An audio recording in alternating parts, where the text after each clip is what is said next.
The Brad Rules! Sonic and the Secret Rings. This game has a very interesting history, being that it was developed concurrently with Sonic 06. The Wii couldn't handle Sonic 06, so Sonic Team split into two halves and embarked on creating a completely different game for the Wii, while the other half worked on 06. Mostly every Sonic fan knows of the reputation that came with the release of 06.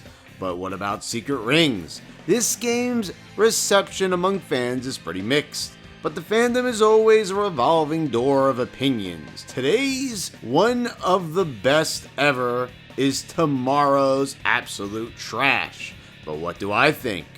Well, Secret Rings is fun and has a very entertaining story. The art direction is really nice and the music is great, and for a Wii game, the graphics look pretty advanced. There aren't a lot of Wii games besides the first-party titles that look this good. I love how Secret Rings tells most of its story through these artistic cutscenes, and while they lack motion, they are so stylish and add a nice aesthetic to the game's presentation. But man oh man, would I be lying if I said this game doesn't have its problems, because it sure has plenty of them. It can be frustrating, and the game is designed in a very unusual and sometimes cheap manner. It's pretty clear that Secret Rings did not receive the same budget that 06 did.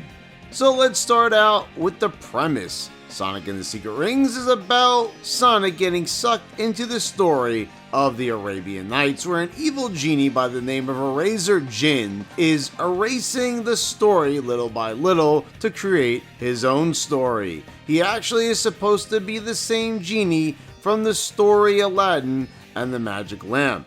Another genie by the name of Shara convinces Sonic to help her stop Eraser. Sonic gets shot in the heart with a flaming arrow that's meant for Shara, and Eraser bargains with Sonic that if he gives him the 7 world rings, he will spare Sonic's life and remove the arrow. Either way, when the flame goes out, Sonic's a goner. It's pretty cool to have stakes of this magnitude, where Sonic's actual life is on the line. This is also the most out there story for the series, along with Sonic and the Black Knight. I mean, Sonic is in a fucking storybook. It doesn't get any different than this. And I love the experimental nature of the storybook series. Now for the gameplay, this is where things get a little dicey to say the least. Secret Rings is an auto runner, meaning Sonic will automatically move forward. You use the Wiimote to move him side to side and even backward. You can jump, perform the homing attack, among other maneuvers. When I played this game on the Wii, I hated it. It felt like complete garbage. I hate motion controls, and any game that featured them pretty much instantly received my disapproval. I got to Dinosaur Jungle and had enough. But Dolphin is a thing now, so playing without motion controls is possible, and things are better, but still clunky thanks to the very way the game is formatted. To stop Sonic's movement, you have to break or charge a jump, which will slow you down a bit. Yes, there's actually a break button in this game. Jumping and homing attacking just feels off. And there have been many times when a jump just feels off and the homing attack fails to go off. And the fucking air dash is a crapshoot. I can't even begin to tell you how many times I went for an air dash and the command just didn't respond. And trying again would sometimes get it to respond and other times it didn't. Everything feels awkward to perform. Sonic has always been known for his fluid movement, and when it comes to anything other than moving side to side, things feel weird and clunky. So really, from the outset, this is a flawed game because it is designed behind a mechanic that isn't really ideal for Sonic. But I still feel like there could have been greater care put into the responsiveness of the controls. Sonic will gain experience points as he completes stages and will earn abilities and skill points. Each ability takes up a certain amount of skill points and limits you to what abilities you can perform at a given time. The thing about these abilities is they can be rather odd, like smoother movement and a quicker charge for the jump. Things that would be greatly beneficial to start the game out. Especially improved controls for certain functions. I mean, wow, worse handling to begin with? So give us clunky controls as a first impression and then treat us to better controls as a reward for playing more? I don't think I've ever seen a more bizarre mindset. Honestly, what in the hell were they thinking? The stomp actually makes its debut in this game as the jump cancel, which is interesting to note, and it's certainly a useful tool to offset the troublesome handling of Sonic and overshooting jumps. Sonic also has a meter called the Soul Gauge, which when filled enough gives him access to the time break and speed break abilities, which allows him to slow down and speed up respectively. So you'll start off with some tutorial stages in the Lost Prologue, and then the first true stage unlocks Sand Oasis. And why am I saying unlocked? Well, that's basically how it works in this game. There is a menu with each area listed out, and each area has missions. And as you complete each mission, other missions will unlock, and not even necessarily just in that area, but in others. This is just zany, and I get it keeps things fresh and not in the same areas because many of these missions are repeated concepts and they reuse level assets and layouts constantly. You'll get repeated objectives like a race against this spirit ball, collecting a certain amount of rings, and finishing stages without any rings, which is ridiculous because you can just get hit by an enemy right before reaching the goal. One big flaw of this design, despite it breaking up the monotony of the game structure, is it definitely breaks the immersion of playing through the story. Sonic is just hopping all over the place.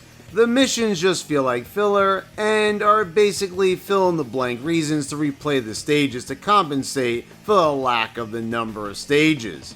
It's the most obvious padding I've ever seen in a Sonic game. I just played a stage and now I'm basically told to go through that same stage again, but only part of it, and sometimes with a modified layout or assets. It's just plain lazy. So basically it works like this. The first objective of each area is to reach the goal, and this is the longest stage and pretty much what I consider the main stage, with all the others being short segments of the main stage with alterations. Now these stages are actually pretty well designed, so it's a shame the controls aren't up to par. I love the set pieces and aesthetics, but what in the Alibaba butt cheeks? I thought this was the Arabian Nights. What the hell are we doing in a dinosaur world and a pirate area? I like these areas, but man, is this strange. It's like they start off in a more than appropriate area like Sand Oasis, which looks like it's been ripped straight from Aladdin, but then the very next area goes full on Land Before Time. Even a place like Evil Foundry is strange because it's got machinery and a story that took place well before machines were a thing. There isn't even any explanation for this. I mean, at least have Sonic or Shara comment that Eraser's erasing of pages must be messing with the reality of the story. Along the way, you'll actually run into Tails, Knuckles, and Eggman, all playing different characters from the story, which is a cute touch that produces some fun moments. The voice acting is pretty good, and Jason Griffin shows why he is my definitive Sonic voice actor. But as far as these stages go in terms of quality, Pirate Storm is one hell of an eventful level as you ride on a soaring bullet and make your way along a pirate ship during a raging storm. This is a hell of an aesthetic, even though there are definitely moments when the controls come into play, like this fucking barrel. Did you know you're not supposed to air dash here, but rather let the homing attack ride out and letting your own momentum carry you to safety? And silly me, missing the upcoming platform each and every time because I kept performing the air dash. But do this on any enemy elsewhere in this stage or anywhere else in the game and you're falling to your death. Dinosaur Jungle is another cool stage, but then when you come to this fucking cactus in one of the mission stages, you'll see just how cumbersome these controls can get. Dinosaur Jungle is also home to this obnoxious egg collecting mission that is absolutely maddening. having to match the eggs with the nest they belong to, and of course, you can't just put any old egg in any old nest. That would be too easy. So you'll find yourself running around the level, repeating it over and over, looking for the right egg, then realizing the eggs reset with each death. And sooner or later, you're going to lose your fucking mind. I mean, is this fun? Is this creative? Is this Sonic? It's certainly an unpleasant experience. It's easily one of the worst missions in the game. Dark Palace is a thing of beauty. I love when you come to this room that looks to be in space with transparent flooring. Again, this is a hell of an aesthetic. Truly a defining moment for the game in terms of level design. Plus, how about that amazingly stylish cutscene as Sonic runs to the palace?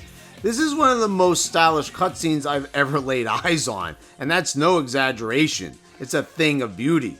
You'll face off against Eraser Jin, featuring some awesome music in what's a pretty tough battle, and learning his patterns can be a real bitch. Getting the timing down when you're in the side-scrolling phase is also pretty tough. You need to jump and homing attack him before he attacks you. I also have a little piece of advice here to give, and that's to ignore Shara and do not use the time break ability, because it is just going to slow things down and make it harder to aim at Eraser. So just wait, watch him, and just let loose with that homing attack when he gets near. And I guarantee you it's going to work a lot better. I was spinning my wheels for so long trying to beat him using Time Break, and it was not going well. I was dying over and over. So yeah, do yourself a favor and take my advice. Oddly enough, the game ends when you win this fight, even though Eraser Jin is not really defeated. We've had a lot of false endings in past Sonic games where the final part of the story becomes unlocked. But this one is a bit more sudden than most. Once you find the 7th World Ring, you'll unlock the final boss, where Eraser manages to convince Shara to hand over the World Rings as she can't resist him any longer. Eraser must sacrifice a life to use the rings and chooses Sonic, but Shara acts as a human shield, giving up her own life to save Sonic. Eraser Jin uses the rings to transform into Alf Layla Wa Layla, and Sonic becomes Dark Spine Sonic. A completely new transformation that looks fucking awesome. Eraser Jin's transformation is an absolute abomination and a fitting final boss to cap off this totally out there adventure. This is a pretty challenging and epic boss fight, and I really love how Sonic has to block and kick this massive energy ball back at Eraser, Dragon Ball style. You really have to appreciate the extra effort of actually creating a brand new transformation for Sonic to make the finale feel important. I mean, this is a spin-off game. I wouldn't have expected that. Plus, it's really epic hearing the game's main theme, 7 Rings in Hand, play as you battle it out.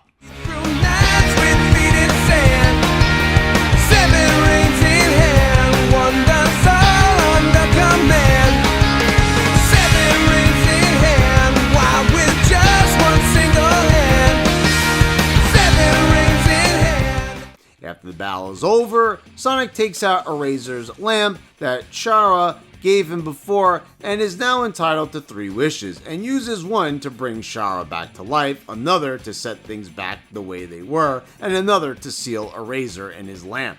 I love this cutscene, and I think that Jason Griffith really knocks it out of the park here. There's just something about this scene that is just so awesome, and I love his delivery of the dialogue. Sonic asks Shara for one more wish, a ton of handkerchiefs, so she can cry knowing she loved Eraser. But wow, this is pretty cheesy. Look, I get the sentiment, and I know this is the first wish Sonic asked her for in the beginning of the game in a jokey manner, so things come full circle as this is a serious moment, but it just doesn't hit the right way. It's hokey. They could have done a lot better here. I mean, come on, adults wrote this. Can't they come up with a better way to lament lost love? In terms of the music, the game's OST is certainly a good one, and I already mentioned the fantastic main theme, which is the show stealer for sure. I also wanted to mention how much I love Evil Foundry's music, and it will definitely always rock the place.